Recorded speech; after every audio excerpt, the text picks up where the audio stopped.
China ita ce babbar abokiyar kasuwanci ga yawancin kasashen Afirka. Tana zuba hannun jari sosai a ababen more rayuwa wato infrastructure, kuma tana samun long-term access to resources ba kamar Amurka ba. Uwar yarjejeniya yawancin ta mayar da hankali ne akan bada rance, infrastructure da samun albarkatun kasashe ba tare da sharuɗan siyasa kai tsaye ba. China yanzu ita ce babbar abokiyar kasuwanci ga Brazil, Chile, Peru, Argentina da sauran fiye da kasashe 20 a yankin da sauransu ba tare da sharuɗan siyasa kai tsaye ba. China yanzu fiye da kasashe 20 a yankin sun shiga shirin Belt and Road Initiative domin gina hanyoyi, tashoshin jiragen ruwa da layukan dogo na jirgin ƙasa. A Venezuela kaɗai, China ta zuba biliyoyin daloli a matsayin rance. Lokacin da Amurka ta sanya musu takunkumi, kamfanonin China su ne suka shiga ƙasar, suka dinga siyan mai, suka yi ta basu bashi, kuma suka ringa jigilar tankokin mai ta ruwa a ɓoye. China ita ce ta kawo musu ɗauki a lokacin da Amurka ta so rusa su, ba wai ta sayan mai kaɗai ba, a'a, ta hanyar zame musu wani madadin gaba ɗaya akan tsarin Amerika. A halin yanzu, China ita ce take da masana'antu mafi girma a duniya, sama da tiriliyan guda na daloli ta zuba a hannun jari a duniya a ababen more rayuwa da makamashi wato energy. Suna da rapid growing military, dangantaka mai ƙarfi da ƙasashe masu arzikin albarkatun ƙasa. Wannan shine bambanci. Yarjejeniyoyin China yawanci ba sa zuwa da sharuɗan siyasa masu tsauri kamar Amurka. Ba magana a fili kan sauya gwamnati, ba yaɗa farfaganda demokradiyya, sai dai gina ababen more rayuwa, ba da rance da kwangiloli masu dogon zango kan mai da ma'adanai. Suna ƙoƙarin gina tsarin biyan kuɗi ɗaya. A lokaci guda kuma, China da Rasha suna ƙoƙarin gina tsarin biyan kuɗi da ya saba madala domin yin kasuwanci da yuan da kuɗaɗen cikin gida. Suna ci gaba da sanya hannu kan yarjejeniyoyin mai wanda ba sa buƙatar bankunan Amurka ko amincewar Washington ba. Wannan shine sabon yaƙi mai zafi da yake kunno kai. A gefe guda, tsarin da Amurka ke jagoranta wanda ya dogara da Petro-Dollar, takunkumi da ƙarfin soja. A ɗayan gefen kuma, tsarin da China ke jagoranta na kasuwanci, ababen more rayuwa da biyan kuɗi bai ɗaya ba tare da amfani da dala ba. Afirka fa? Afirka kuma ita ce ɗaya daga cikin manyan wajen gwabza wannan yakin. Tuntuni China ita ce babbar abokiyar kasuwancin Afirka. Kamfanonin China suna gina tashoshin jiragen ruwa, layukan dogo na jirgin ƙasa daga wajen haƙan ma'adanai zuwa teku, da ayyukan wutar lantarki da ke haɗe da hanyoyin albarkatu. A Congo, inda ake hasashen arzikin ma'adanansu ya kai tiriliyan 24 na daloli, kamfanonin China sun mamaye yawancin supply chain ɗin cobalt, coltan da sauran ma'adanai masu muhimmanci a ƙasar. Waɗannan su ne abubuwan da ake amfani da su wajen samar da wayoyin hannu, kwamfutoci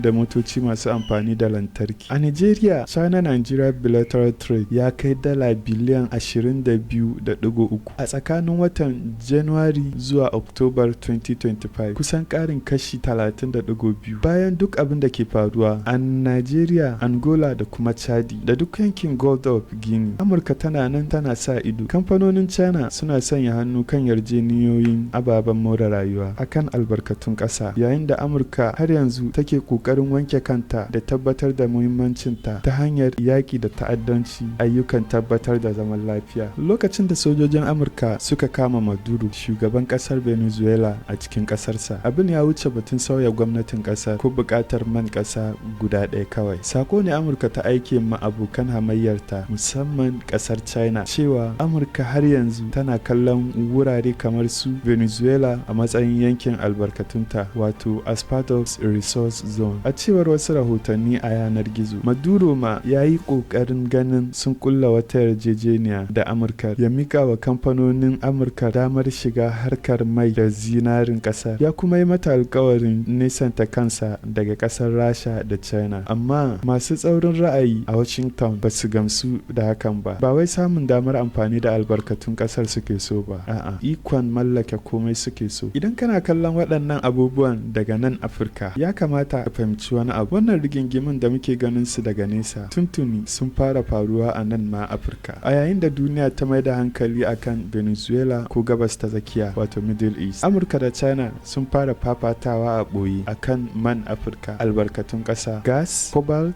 lithium, copper da zinari. A halin yanzu an raba hankalin shugabannin Afirka zuwa zaɓi tsakanin tsakanin tsarika guda biyu, ɗaya ƙarƙashin Washington, ɗayan kuma ƙarƙashin Beijing. Tsarin China ma yana da nasa illolin da ɓoyayyun farashi wanda ya cancanci mu yi cikakken bidiyo a kansa. Amma a yanzu mu fahimci wannan tukunna. Buƙatar Amurka ga heavy crude oil, tsarin Petro-Dollar da wannan sabon yakin sunkurin da China duk an tattara su a Afirka. Tsakanin shekarar 2000 zuwa 2007, man da Amurka take shigo da shi daga Afirka ya karu da kusan kashi 65 daga ganga miliyan 1.6 a rana zuwa miliyan 2.7. A wani lokaci tsakanin 2007 zuwa 2011, Amurka ta zuba kusan dala miliyan 500 a shirin yaƙi da ta'addanci na Trans-Saharan Counter-Terrorism Initiative. Ta aike da tallafin soji ga kasashen da ke samar da mai kamar irin su Nigeria, Algeria, Angola, Chad da Gabon, tare da bada horo da kayan aiki ga sojoji a wurare kamar su DRC da Ethiopia. Yanzu mu zurfafa bincikenmu akan kasashe biyu masu muhimmanci. Nigeria kadai tana hako danyen mai tsakanin ganga miliyan 1.5 zuwa miliyan 2 a kowace rana, wanda ya sa ta zama ɗaya daga cikin manyan masu samar da mai a duniya. Manyan kamfanonin da ke da ikon haƙar wannan man sun hada da ExxonMobil, Chevron da Shell. Duk waɗannan kamfanonin mallakin Amurka ne da Birtaniya. Su ne ke da ikon fitar da ɗanyen mai daga ƙasar, yayin da yankin Niger Delta ke fama da bakin talauci da gurɓacewar muhalli. Kusan 70% na mutanen yankin suna rayuwa cikin bakin talauci, gurɓacewar muhalli, fashewar bututun gas da kuma lalacewar wuraren kamun kifi. A watan Nuwambar da ta gabata, masu ba wa Trump shawara sun gabatar da yunkurin kafa sansanin soji na Amurka a Port Harcourt, garin da suke da wannan albarkatun man a Najeriya, wato Nigeria's Oil Capital, da sunan yaƙi da Boko Haram da kare Kiristoci. Amma Boko Haram suna ta'addancin su ne a kudancin Najeriya, wato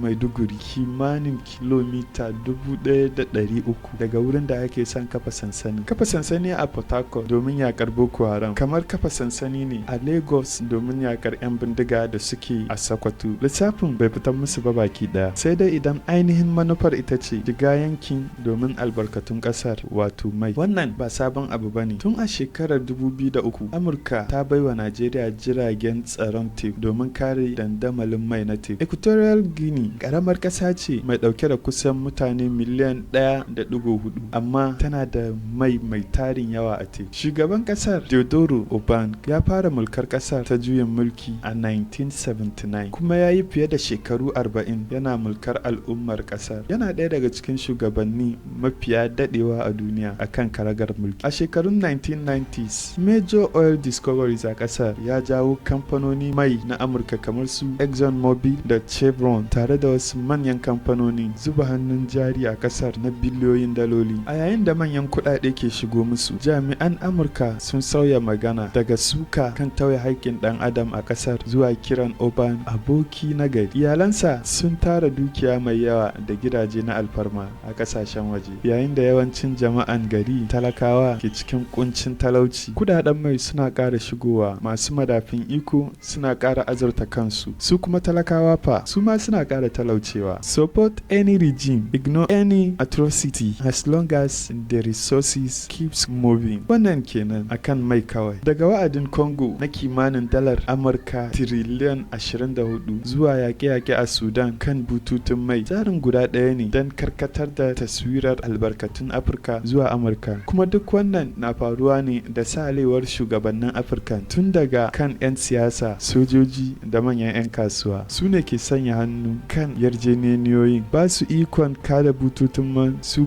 kuma karɓi nasu kasan. Tsarin da suke bi an tsara shi ne daga Washington, London, Beijing da sauran manyan ƙasashe na duniya. A ta haka Afirka ta zanci kanta cikin wannan tsarin da ka gani yanzu a wannan bidiyon. Amurka tana buƙatar makamashi da ma'adanai. China tana ƙara haɓaka, ga kuma BRICS na barazana ga wannan iko da aka tsara a Washington. Dollar system yana fuskantar ƙalubale yanzu a duniya, kuma ƙasashen Afirka kamar Niger Delta a Nigeria da Angola a tekun Atlantika ana kallon su ne ba a matsayin abokanan kasuwanci ba, sai dai a matsayin yankunan albarkatu a cikin sabon yakin Cold War.